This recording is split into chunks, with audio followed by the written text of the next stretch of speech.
Hi, my name's Abihail, and I'm going to be talking to you about something that I did over the months of July and August. So, in the summer of 2020, amongst all this coronavirus, I know some of you were baking, as did I for a bit, but I ended up going to France and Spain, and I did a hike called El Camino de Santiago, or in English is the Way of St. James. So, this meant I was walking across the whole of Spain, uh, in like the whole of the north, so going in a westerly direction, and I went across mountains and villages and cities and towns and whatever the whole of the north of Spain had to offer, I went through it. So I started off in a place called Saint-Jean-Pied-de-Port because of the route that I took, which was Camino Frances, so it meant that I was walking the French way. So I started in France there and walked and walked and walked in a westerly direction through the Pyrenees mountains. And once I got to the other side, so once I was in the far west, my final destination was Santiago de Compostela Cathedral. So I was in the cathedral where St. James was buried in his tomb. And there are many other routes that you can take as well, like Camino Portugués, Camino Inglés, Camino uh, Primitivo, Camino del Norte, but they all take starting points in a different place, and it means their routes are going across many different parts of Spain or even Portugal, since the Camino Portugués starts in Portugal. I started in France because of my route, and it was the most popular, it's the most common route as well. And it meant that I was walking 800 kilometers, or in miles, it's 500 miles, across a period of a month. So I had started walking on the 24th of July and had finished on the 25th of August in the cathedral. So it meant I was walking for around a month or so. Some days there were like rest days, you could say. When I go rest days, I mean they weren't days where I completely just shut off and just like lied in bed and just slept the whole day.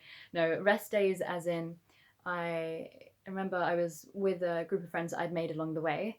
That's the other thing, you make so many friends along the way just from the walkers that and the other pilgrims that are walking like surrounding you just end up just going up to them to talk to them, or they'll come up to you. It's just a normal thing that you can do on the Camino, which is amazing.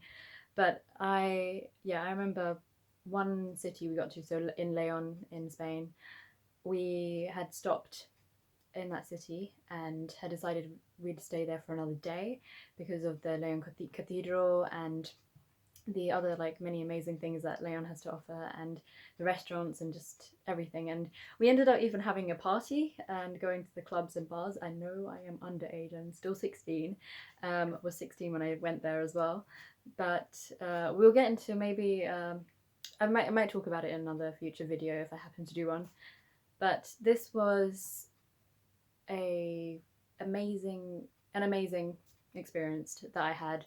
So I just wanted to share that with you. So one of the other things was I got asked when I came back was, how did you know how to find your way? Like, were there directions, or you use Google Maps or an OS map?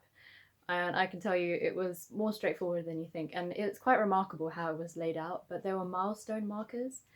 So like stone tablets that were implanted into the ground, and they would have the Camino sign. So this is actually the Camino sign. So this is the St. James's scallop shell, and this was put on all of the milestone markers, and it meant that you would know that it's meaning for the Camino, like it's meant for the Camino. So the along with the milestone markers and with the shell on them, there was also a yellow arrow that would point in the exact direction you would have to keep walking in, and also sometimes they would have like the amount of kilometers you've already walked, so that was also very helpful. So speaking more on the St. James's shell, this exact shell that I have in my hand is the one that I actually got from the tourist office in Saint-Jean-Pied-de-Port, which is where I started. And I remember I was just in the tourist office and the lady was saying, oh, you can just take a shell and put it on your bag. So I put this on my backpack actually. And I don't have the backpack on me anymore because it was completely destroyed, like completely. Um, I remember I tried to get through that with that backpack in the last final days, because last 4 or 5 days it completely ripped. Like the whole bottom of my bag was ripped wide open, and I was just thinking there's nothing I can do. I didn't even bring a sewing kit with me, and they actually do recommend that you bring a sewing kit with you on the Camino. I didn't, because I thought, when am I ever going to rip anything that I have? Like, I don't know how any of my things would rip. Like, it's the stuff that I have, then, you know, it doesn't matter if there's a few holes, I can get through with that in my clothes. I did not expect my backpack to rip because it was one of those proper hiking backpacks, so I just thought there's no way this is ripping. It ripped, so I had to hold my bag from the bottom like this while I was walking, and things were falling out of it. And I just was hoping, okay, no one please say anything, just I'm just going to keep walking, and if anything falls out, I feel like people are going to say to me, your bag's ripping, and I'm like, I know, but I can't do anything about it. And there was nowhere I could find anywhere to get a sewing kit to sew it up, and I thought, you know what, I'll just hold it. It's the final few days, I can get through it. So once I did get to the cathedral as the finishing spot, I remember I just was like, okay, finally the bag is like, I can leave the bag. So as soon as I got to the hostel I was staying at, I chucked the bag away and I went to the shops and I got a new bag. So I actually did think about bringing my the bag that I had for the whole of the Camino back home with me, but it was too destroyed, and I just thought, it's not worth it. So I just put it in the hostel bin, to be fair. And yeah, that was the bag. But yeah, this shell is how you actually can identify other people walking the Camino route as well. So the shell actually is a symbol for the Camino, because on the shell there are many lines that are on here, and the lines symbolize the many routes that the pilgrims can take. So like one route of the Camino Frances, for example, that I took, another route of the Camino Portugués. So that's what it is for. And the shell is actually not actually found on the Camino de Santiago route. It's actually found on the route of Camino Finisterre. So Camino Finisterre is another Camino that I did, and it's not as long as the Camino de Santiago. Camino Finisterre is only like 3 days long. However, I did it in 2 days. I did one day with around 25 kilometers, and then the final day I did around 70 kilometers walking, and that took me 18 hours. But Finisterre is where you find these shells on the beach, so that's why it's actually used for the Camino. And I also did a Camino Musia, and that was in a day. But those are two separate Caminos. I might talk about that another time. And yeah, so this Camino de Santiago that's the basis of what it is, really. So this video has just been like an introduction into what the Camino is, so I hope we're all on the same page of knowing what it is now.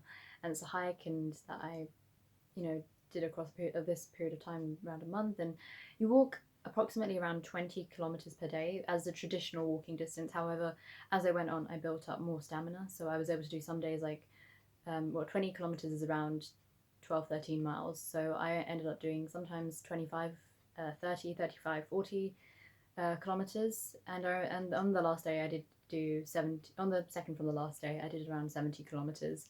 So ultimately you can decide how many kilometers you want to do. There's no set like distance you have to make. You can just do as much as you want or as little as you want. The important thing though is to remember that if you're staying in the albergues, so albergues is just Spanish for hostels, as everyone would call it on the Camino, you have to make sure that you get there before 10 p.m. because I remember sometimes there were some people that I'd met along the way and their hostel would shut at 10 o'clock, and if you didn't get there on time then they wouldn't be able to sleep in their hostel. So some of them would have their tents on them and they would have to just camp outside wherever they could.